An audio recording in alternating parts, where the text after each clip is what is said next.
Hello friends, आज के session में हम लोग डिस्कस करने वाले हैं एक फार्मूला जो कि ग्लास प्रिज्म से रिलेटेड है और ये क्लास 10th और 12th के बच्चों के लिए हेल्पफुल है। आप अपनी स्क्रीन पे देख रहे होंगे कि एक आपका प्रिंसिपल सेक्शन है किसी ग्लास प्रिज्म का ABC और OP आपका इंसिडेंट रे है, MN नॉर्मल है इंटरफेस AB पे, PQ रिफ्रैक्टेड रे है इंटरफेस AB के लिए और AC के लिए PQ इंसिडेंट रे है। इंटरफेस AC के Q पॉइंट पे VN आपका नॉर्मल है और PLS जो है इंसिडेंट रे का प्रोड्यूस पोर्शन है। अगर ये ग्लास प्रिज्म नहीं होता तो ये लाइट रे OP इस डायरेक्शन में ट्रेवल करती, लेकिन ग्लास प्रिज्म होने के कारण फाइनली इस लाइट रे का जो डायरेक्शन है टुवर्ड्स QR है after passing through the glass prism. तो इस सेशन में हम लोगों को एक्चुअली में एक फार्मूला डिस्कस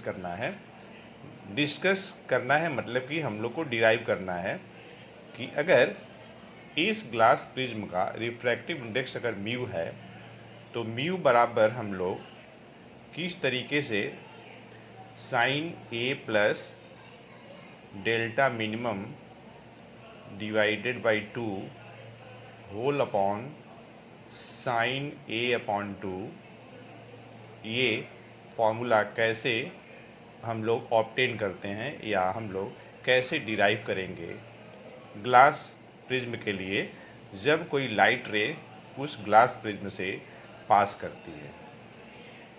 इस फॉर्मूले में म्यू जो है इस ग्लास प्रिज्म का रिफ्रैक्टिव इंडेक्स है एयर के रिस्पेक्ट में। ये एयर है आपका और ये है आपका ग्लास प्रिज्म, ठीक है, और इधर भी आपका एयर है। अब देखिए यहाँ पे हम देख रहे हैं कि OP इंसिडेंट रे है, इंटरफेस AB के P पॉइंट पे MN नॉर्मल है, तो angle between incident ray and normal, this is the angle of incidence. और यह जो एंगल है आपका एंगल ऑफ रिफ्रैक्शन है R1 और यहाँ पे ये एंगल AC इंटरफेस के लिए एंगल ऑफ इंसिडेंट है जो कि आपका R2 में ले रहा हूँ। एंगल बिटवीन इमर्जेंट रे and normal, this is the angle of emergence. Light रे प्रिज्म से पास होने के बाद जितने एंगल से अपने ओरिजिनल पाथ से डेविएट होती है, यही एंगल है जिस एंगल से ये लाइट रे इस ग्लास प्रिज्म से पास होने के बाद डेविएट हुई है, and this is the angle of deviation. यहाँ पर इंटरफेस AB से जो पहली जो डेविएशन हो रही है लाइट रे का, मान लेते हैं ये डेल्टा 1 है। उसके बाद इंटरफेस AC से जो सेकेंड डेविएशन हो रही है, मान लेते हैं ये डेल्टा 2 है।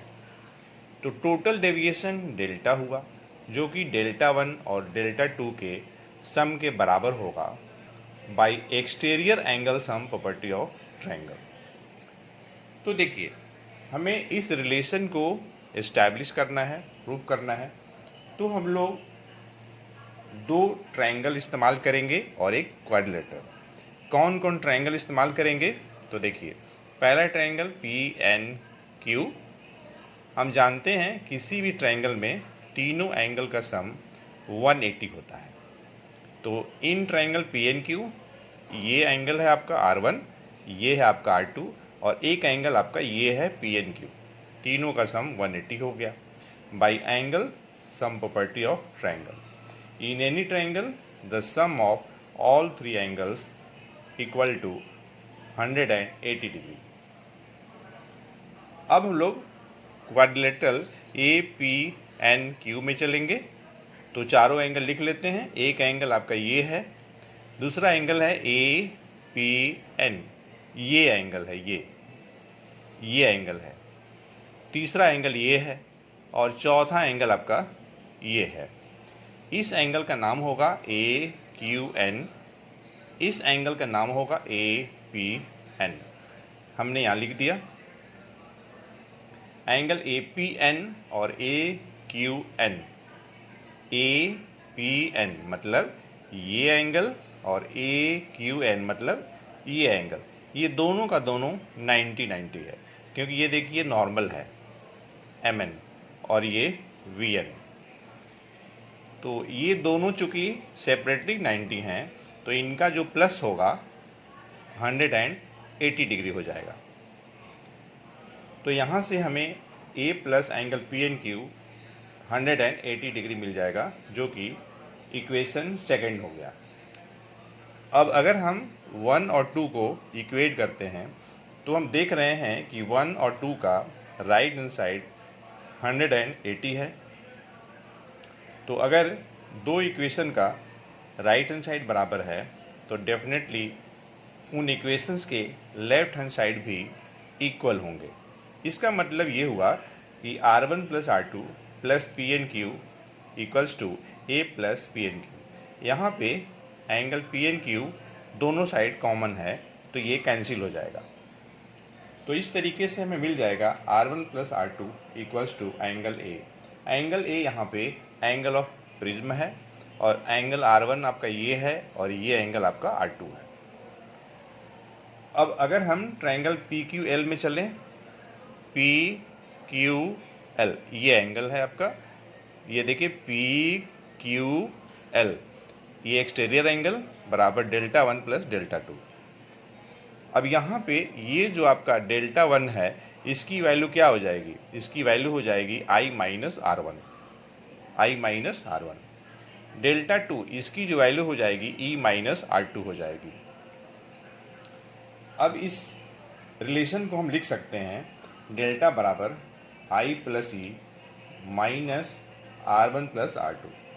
इक्वेशन 3 में R1 प्लस R2 आपका A आया हुआ है, तो यहाँ पे हम लोग R1 प्लस R2 की जगह पे A लिख लेते हैं। तो इस तरीके से हमें डेल्टा बराबर मिल जाएगा I plus E minus A।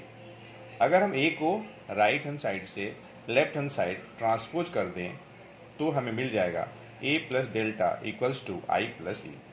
मतलब ये हुआ कि sum of the angle of incidence this one and angle of emergence will be equal to the sum of angle of prism and angle of deviation। एक relation हमें मिल गया।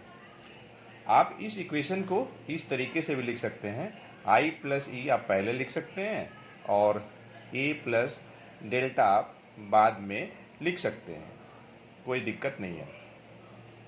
किसी भी equation के आप लेफ्ट हैंड साइड को right hand side shift कर सकते हैं और राइट हैंड साइड को लेफ्ट हैंड साइड शिफ्ट कर सकते हैं। अगर आप पूरे का पूरे साइड को एक्सचेंज करते हैं तो किसी भी टर्म की साइन चेंज नहीं होती है। इसलिए चाहे आप ये फॉर्म लिखिए चाहे आप ये फॉर्म लिखिए, दोनों का मीनिंग वही है, एक ही है, सेम है। अब चूंकि हम लोग को इस रिलेशन को एस्टैब्लिश करना है और इसमें हम देख रहे हैं कि डेल्टा एम आया हुआ है, चाहे आप डेल्टा के लिए ये साइन यूज करिए या ट्रायंगल साइन यूज करिए, दोनों का मीनिंग वही है। और ये आपका डेल है, डेल या तो फिर डेल्टा, ठीक। तो इस रिलेशन में हम देख रहे हैं कि डेल्टा एम आया हुआ है। डेल्टा एम मतलब एंगल ऑफ मिनिमम डेविएशन की बात हो रही है। तो हम क्या करेंगे, इन the case of minimum deviation के लिए कुछ कंडीशंस है, क्राइटेरिया है, उसको हम यहाँ पे पहले नोट डाउन करेंगे। और क्राइटेरिया ये है कि I और E बराबर होंगे। In the case of minimum deviation angle of incidence should be equal to angle of emergence, और ये R1 और ये R2 दोनों बराबर होगा। ये हमने यहाँ पे लिख लिया, I बराबर E, R1 बराबर R2 बराबर R। चूँकि दोनों बराबर है तो हमने इसे आर लेट कर लिया है। पी क्यू रिफ्रैक्टेड रे है inside the prism, should be parallel to B C, और ये बी सी क्या है, ये आपका ग्लास प्रिज्म का बेस है। तो refracted ray inside the prism should be parallel to the base B C of the prism, और डेल्टा जो होगा डेल्टा मिनिमम हो जाएगा।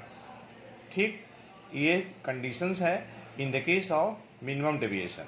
अब इन कंडीशंस का अगर हम यूज करें तो हम इक्वेशन 3 से लिख सकते हैं R1 प्लस R2 की जगह पे 2R बराबर A, मतलब R मिल गया A/2, और इसे मैं इक्वेशन नंबर 5 ले लेता हूँ क्योंकि 4 तक यहाँ तक हम लोगों ने इक्वेशन नंबर डाला हुआ है यहाँ तक। अब इस 4 में अगर हम condition of minimum deviation apply करते हैं तो देखिए I प्लस E के जगह पे आप 2I भी लिख सकते हैं, 2E भी लिख सकते हैं, क्योंकि I बराबर ये है इन the case of minimum deviation. तो इस तरीके से 4 से हमें मिल जाएगा A plus delta minimum equals to 2I। यहाँ से I निकाल लेंगे, A plus delta minimum upon 2 हो जाएगा और ये 6 हो जाएगा। अब हमारे पास देखिए I की वैल्यू हो गई और R की वैल्यू हो गई। हमें निकालनी है म्यू। म्यू क्या है, refractive index of glass prism with respect to air, मतलब हम बात कर रहे हैं एब्सोल्यूट रिफ्रैक्टिव इंडेक्स का। तो म्यू बराबर साइन आई अपॉन R1, ये एंगल ऑफ इंसिडेंस है, और ये R1 आपका एंगल ऑफ रिफ्रैक्शन है फॉर द इंटरफेस AB के लिए। तो by using Snell's law mu is equal to sine I upon R1 लिख सकते हैं। और देखिए R1 या R2 कह लीजिए, दोनों बराबर ही है और R के बराबर है, तो R1 के जगह पे हम R यूज कर सकते हैं। तो कहने का मतलब ये है कि म्यू बराबर sign I upon sine R1 में हम I की वैल्यू रख देते हैं और R की वैल्यू रख देते हैं। तो इस तरीके से हमें म्यू मिल जाएगा sine A plus delta minimum upon 2 whole divided sine A upon 2, और यही हमारा ओरिजिनल रिलेशन था जिसे हम लोग को इस्टेब्लिश करना था, और ये कुछ और नहीं है, ये ग्लास प्रिज्म का रिफ्रैक्टिव इंडेक्स है म्यू। यहाँ पे एक कंडीशन इसमें और भी बनता है कि अगर ग्लास प्रिज्म का एंगल ऑफ प्रिज्म अगर स्मॉल अगर होगा तो उस सिचुएशन में साइन आई जो होगा आई के बराबर होगा और साइन आर आर के बराबर होगा। मतलब ये हुआ कि sine of A plus delta minimum upon 2 के जगह पे केवल A plus delta minimum upon 2 लिख सकते हैं, और साइन A अपॉन 2 के जगह पे A अपॉन 2 लिख सकते हैं। ये तभी लिख सकते हैं जब प्रिज्म का एंगल ऑफ प्रिज्म स्मॉल हो। इस तरीके से म्यू की वैल्यू मिल जाएगी A plus delta minimum upon A, cross multiply करते हैं तो म्यू A बराबर A प्लस डेल्टा मिनिमम, और डेल्टा मिनिमम मिल जाएगा म्यू माइनस 1 इंटू A। तो इस तरीके से फ्रेंड्स हम लोगों ने इस सेशन में एक बहुत ही बेहतरीन डिराइवेशन डिस्कस किया है जो कि क्लास 10th और 12th के बच्चों के लिए यूज़फुल है। हमें उम्मीद है यह सेशन आपके लिए यूज़फुल अवश्य हुआ होगा। तो मिलते हैं नेक्स्ट सेशन में एक अच्छे कॉन्सेप्ट के साथ। Thanks for watching.